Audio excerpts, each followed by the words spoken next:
Hi, everyone. This is Susan Knowles with Stand for Truth Radio, and this is a segment I do called Knowles on the News. And this is Wednesday, January 13, 2016. Well, we had our final State of the Union address for this president, and I am so thrilled to say. It was something that I really couldn't watch. I don't know about you, but I just couldn't watch it. It was an hour of him patting himself on the back, which we all knew was going to happen. I'd watch it briefly here and there, and I really couldn't tolerate it. It was amazingly bad. But again, it's something that I expected. But I guess I was going to say I didn't expect it, but I think that's not true. I did expect it. In dealing with the Iran situation with the sailors, I've been concerned with what I've seen. In the beginning, there were pictures of the sailors sitting on the floor on a carpet with their shoes off. Now, and maybe in the Iranian culture, that is just part of their culture, and that's what people do. The way I look at that when you're talking about the military is that you're trying to subdue them. You take people's shoes off when you want them to have the inability to run away. And it looked to me like, prisoners of war. That's what you do with prisoners of war. What left me with no doubt on how these people were being treated is when I saw the pictures that had been released to Iranian TV of the sailors on their knees with their hands cupped behind their heads. And, to me, that is how you treat prisoners of war. There's no doubt that that's how they were being treated. And if this had been an actual, act of war, then I think those pictures would have been a violation of the Geneva Convention. I also think that in the past, certain presidents, probably most of them, I'm trying to think of maybe not Jimmy Carter, but most of them would have said, this is an act of war. You need to release our people immediately. But because we are where we are, because we've had a president for the past 7 years who has done nothing but apologize to the rest of the world on how bad we are, how compassionless we are, how weak we are. We had this Iranian government, I should say to be more specific, who basically just kept our people and released them when they wanted to. Now, of course, it came up with that, they're not releasing them, it's too dark, they might get hurt, whatever. You can release people and let them walk around and go anywhere they want to on your vessel. What would have been wrong with doing that? And I didn't get the impression that they were free to do that. Again, the picture with them on their knees, I think, kind of confirmed that they weren't free to go. In the past, we had a relationship with other countries. They feared us. And, personally, I'm okay with that. They wouldn't have taken our people. They may have called our government and said, hey, what are you doing? Why are your people over here? But they wouldn't have held them. They would have let them go for fear of what would have happened to them had they not let them go. That fear is gone. We have a president who comes out last night.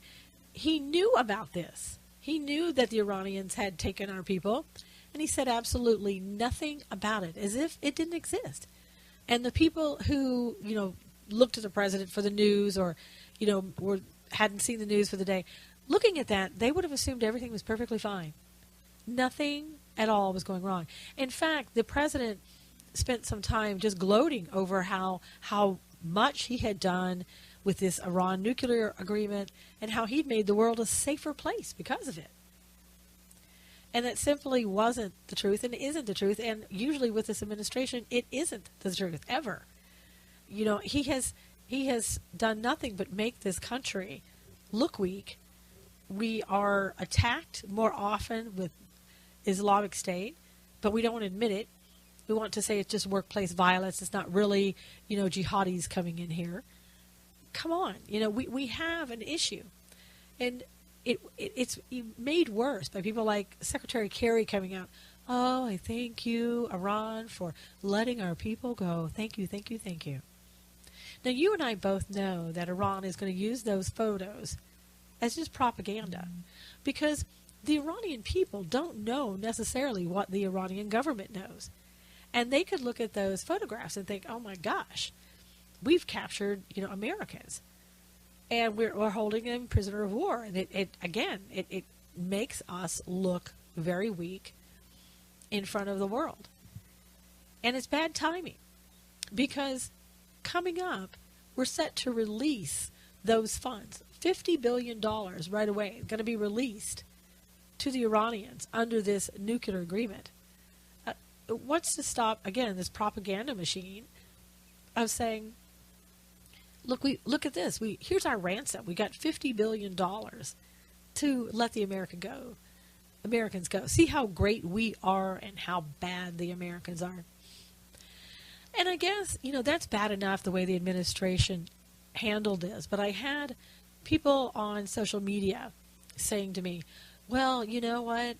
I think that this was resolved the best way. What did you want to do? Go to war with Iran? Why did this have to come to war? Why weren't these people just released right away?